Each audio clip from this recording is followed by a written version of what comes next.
राष्ट्रगीत वंदे मातरम को बने 150 साल हो गए हैं। देश भर में इसके लिए कई प्रोग्राम्स भी किए गए। पीएम मोदी ने इस मौके पर यादगार डाक टिकट और सिक्का भी जारी किया, लेकिन मुंबई में वंदे मातरम को लेकर नया तनाजा शुरू हो गया। एसपी एमएलए अबू आसिम आजमी ने वंदे मातरम को लेकर मुतनाज़ा बयान दिया। क्या है पूरा मामला, रिपोर्ट में देखिए।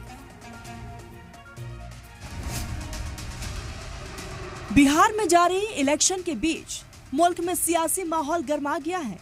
वंदे मातरम के 150 साल पूरे होने के मौके पर पीएम मोदी ने इस मौके पर डाक टिकट और सिक्का जारी किया, लेकिन मुस्लिम लीडरान और मजहबी रहनुमा के बयानों ने इस मामले को सियासी हवा दे दी है।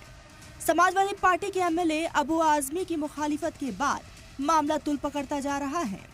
महाराष्ट्र में समाजवादी पार्टी के लीडर अबू आजमी का कहना है कि ये हिंदुस्तान किसी की जागीर नहीं कि जो चाहे वो करता रहे। किसी के बाप का भारत देश नहीं है। जितना भारत देश उनका उससे ज्यादा मेरा है। मेरे पुरखों ने इस देश की आजादी के लिए बहुत बड़ी कुर्बानी दी है।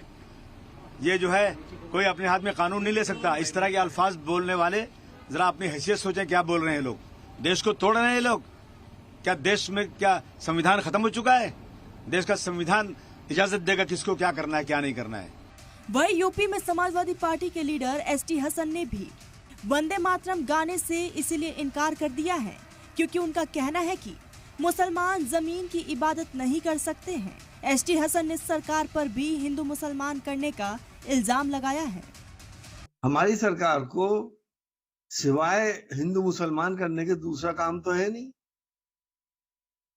मालूम है कि मुसलमान जमीन की पूजा नहीं कर सकता, नहीं अलाउड है। अपनी जमीन के लिए, अपने देश के लिए, अपनी मातृभूमि के लिए अपनी जान दे सकता है, अपना खून दे सकता है, अपने आप को कुर्बान कर सकता है, सब कुछ कर सकता है, लेकिन वो इसकी इबादत नहीं कर सकता। महाराष्ट्र बीजेपी ने अबू आजमी के बयान की मुखालिफत करते हुए उनके घर के बाहर एहतजाज किया और वंदे मातरम भी गाया। मुस्लिम स्कॉलर मौलाना साजिद रशीदी ने बीजेपी के इस फैसले की मुखालिफत की है। मुसलमान उसको एक्सेप्ट कर ही नहीं सकता। क्यों नहीं एक्सेप्ट करेगा? आज नहीं कर सकता। नहीं तो मैं ये पूछूं कि मौलाना साजिद रशीदी गाएंगे कि नहीं गाएंगे? नहीं, बिल्कुल नहीं गाऊंगा। क्यों नहीं गाएंगे? बिल्कुल नहीं गाऊंगा। इसलिए नहीं गाऊंगा कि ये मेरी आस्था के खिलाफ है। मुल्क में वंदे मातरम के 150 साल पूरे होने पर बड़ा जश्न मनाया जा रहा है, जो कि साल भर चलेगा। इसमें देश भर में कई प्रोग्राम का इनेकाद किया जाएगा और इसी के लिए दिल्ली में पीएम मोदी इसी से जुड़े एक प्रोग्राम में शामिल हुए, जहां उन्होंने डाक और सिक्का जारी किया। वंदे मातरम ये एक शब्द मां भारती की साधना है। वंदे मातरम को लेकर जिस तरह से पूरे मुल्क में एक मुद्दा बनाया जा रहा है, उसका कितना असर चुनाव पर पड़ेगा ये तो वक्त बताएगा। लेकिन जिस तरह से वंदे मातरम को लेकर मजहबी रंग दिया जा रहा है, उससे इस अजीम राष्ट्रगीत के वकार पर जरूर असर पड़ रहा है। ब्यूरो रिपोर्ट, सलाम टीवी।